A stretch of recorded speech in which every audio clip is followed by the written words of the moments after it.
بسم الله الرحمن الرحيم وذكر فإن الذكرى تنفع المؤمنين وقال تعالى شهر رمضان الذي أنزل فيه القرآن هدى للناس وبينات من الهدى والفرقان وقال النبي صلى الله عليه وسلم يا أيها الناس قد أظلكم شهر عظيم شهر مبارك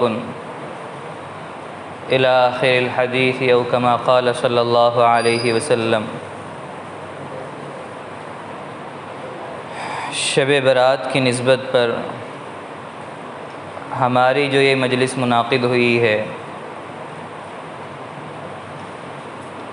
اللہ تعالیٰ کا بہت بڑا انعام ہے، اللہ کا بہت بڑا احسان ہے۔ لیکن مجلس کا بنیادی ادب یہ ہے کہ خطیب سے قریب ہو کر بیٹھا جاوے۔ جو بات کرنے والا ہے، بات کرنے والے کے قریب ہو کر بیٹھنا یہ مجلس کا بنیادی ادب ہے۔ اس کے بغیر نہ مجلس کا فائدہ ہو سکتا ہے، نہ مجلس کا کوئی مطلب ہو سکتا ہے۔ یہ بنیادی ادب ہے، اس لیے کہ خطیب جو باتیں کہتا ہے، بات کرنے والا جو باتیں کرتا ہے، قرآن و حدیث کی باتیں بیان کرتا ہے، تو ہمارا دور ہو کر بیٹھنا ہمارا یہ علامت بتاتا ہے کہ ہمیں قرآن و حدیث کی باتوں سے کوئی شوق اور دل لگی نہیں ہے۔ جس کو شوق اور تڑپ ہو، جیسے ہیرے اور جواہرات بٹ رہے ہو، دنیاوی ساز و سامان بٹ رہا ہو، انسان ایک دوسرے کو دھکے لگا کر کے اپنے آپ کو آگے پیش کرتا ہے کہ دنیاوی مال و متاع بٹنے لگے، کوئی دنیاوی سامان اڑانے لگے، تو وہاں کا منظر سمجھ میں آتا ہے کہ واقعی لوگوں میں دنیا کی طلب کتنی ہے کہ ایک دوسرے سے مقابلہ کرتے ہوئے لڑنے مارنے کی بھی نوبت آتی ہے۔ دنیاوی باتوں میں وہ مسئلہ ہے، دنیاوی باتوں میں وہ شوق ہے، لیکن دین کے معاملات میں اتنا منتشر ہو کر بیٹھنا، اصل میں اللہ تعالیٰ خطیب کی زبان سے جو باتیں کہلواتے ہیں وہ من جانب اللہ ہوتی ہے، اللہ کی طرف سے بولنے والے کے دل پر اس کا القاء ہوتا ہے۔ سامنے والوں کے اندر تڑپ ہے تو اللہ تعالیٰ اس تڑپ کے حساب سے بات بھی مناسب نکلواتے ہیں۔ سامنے والوں میں تڑپ ہی نہیں ہے، سننا ہی نہیں ہے، یوں رسمی جمع ہوئے ہیں، تو پھر بات بھی ویسی متاثر کرنے والی ہوتی نہیں ہے، نہ مؤثر بات نکلتی ہے، نہ فائدے والی بات نکلتی ہے۔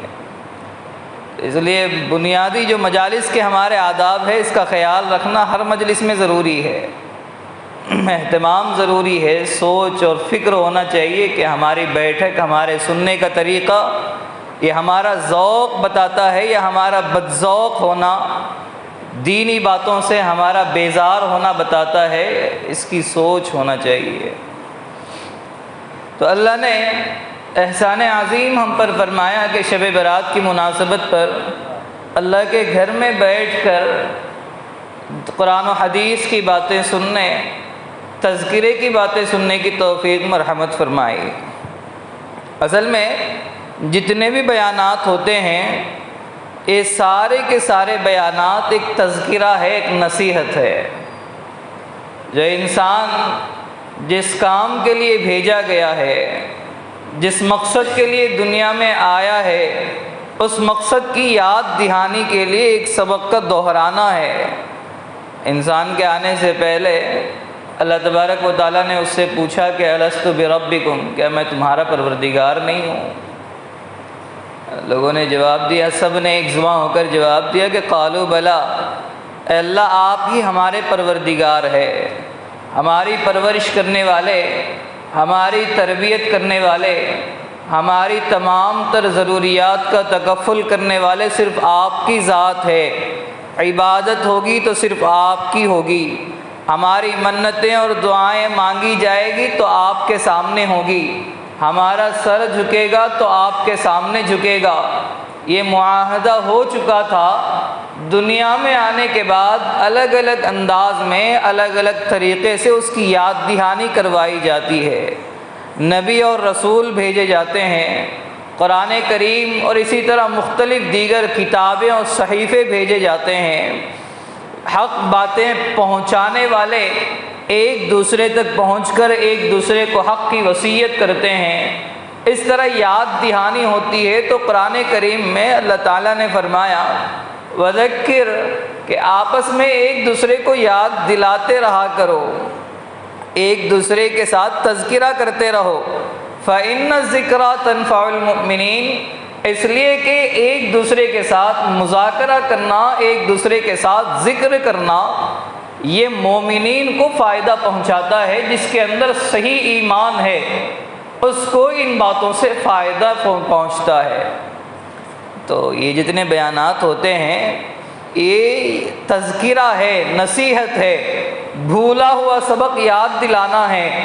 جو دنیا کی وجہ سے انسان پر غفلت طاری ہو گئی ہے، انسان جو اللہ کو آخرت کو بھلا بیٹھا ہے، وہ سبق تازہ ہو جائے۔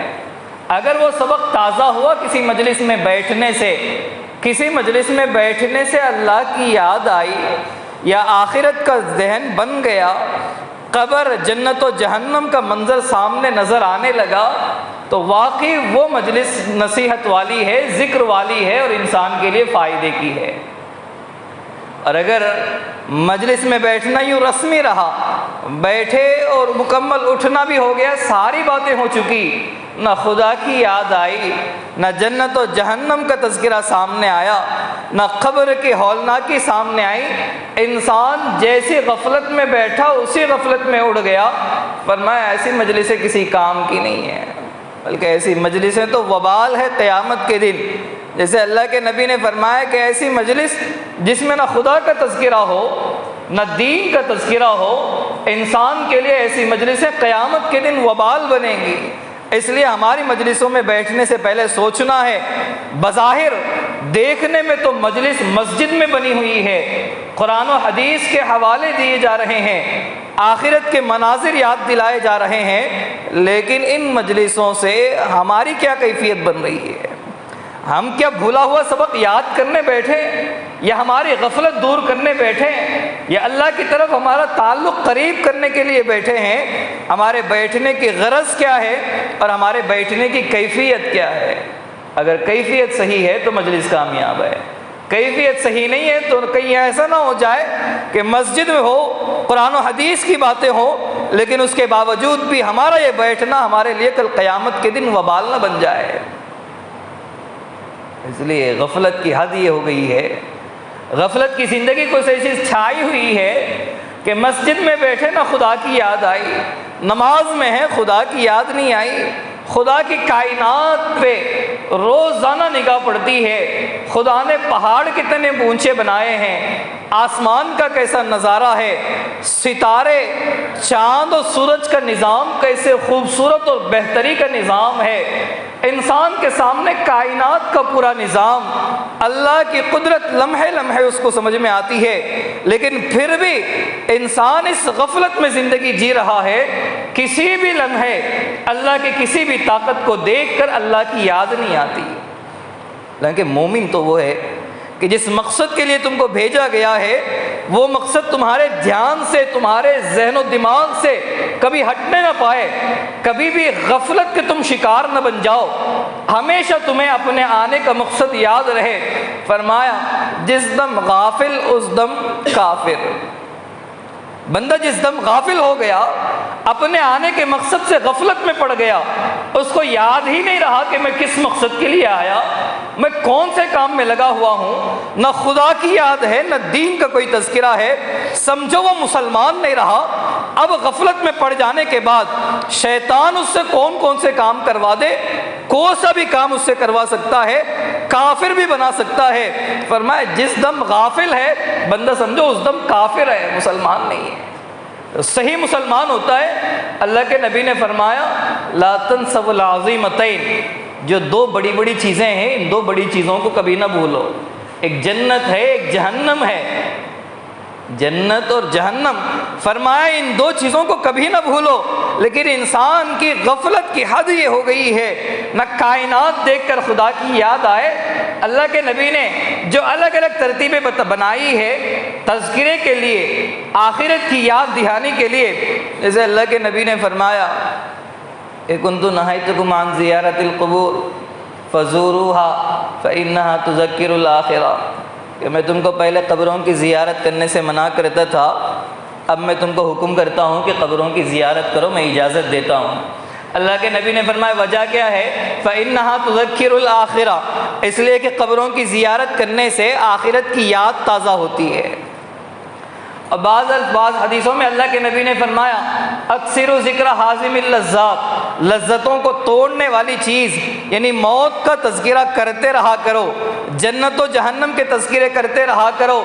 موت کا تذکرہ، یہ پھر قبرستان کی زیارت، یہ دو ایسی چیزیں تھیں اللہ کے نبی نے فرمایا کہ ان چیزوں کی بنیاد پر آخرت کی یاد دہانی ہوتی ہے، بندے کی نگاہیں دنیا سے ہٹ کر آخرت کی طرف متوجہ ہوتی ہے۔ لیکن کتنے ایسے مسلمان ہیں جنازے کو ابھی دفن کیا جا رہا ہے، قبرستان میں ہیں، جتنے لوگ زندہ ہیں ان سے کئی زیادہ قبروں کی تعداد ہے، جتنے لوگ زندہ وہاں موجود ہے 30-40 کی تعداد میں، اس سے کئی زیادہ بڑھ کے مردوں کی تعداد وہاں ہے۔ سب نے اپنی زندگی سے ہاتھ دھو کے زمین کے نیچے دفن ہو کے زندگی گزار رہے ہیں، قبر کی حالت میں سارے قبروں نے گھیرے رکھا ہے، ایک لمحے کے لیے بھی خدا کی یاد نہیں آتی، موت کا ذکر بھی نہیں آتا، موت کی یاد نہیں آتی، مردے گھیرے ہوئے ہیں، قبروں کے بیچ میں ہماری کیفیت ہے، نہ خدا کی یاد آئی نہ موت کی یاد آئی، نہ یہ تصور ہمارے دماغوں میں آیا کہ ہمیں بھی ایک دن تو مرنا ہے، ہمیں بھی جانا ہے۔ یہ جو کیفیت ہماری اس کے ساتھ ہو رہی ہے وہ کیفیت ایک دن ہمارے بھی ساتھ ہونے والی ہے، نہ اس کو یاد آئی۔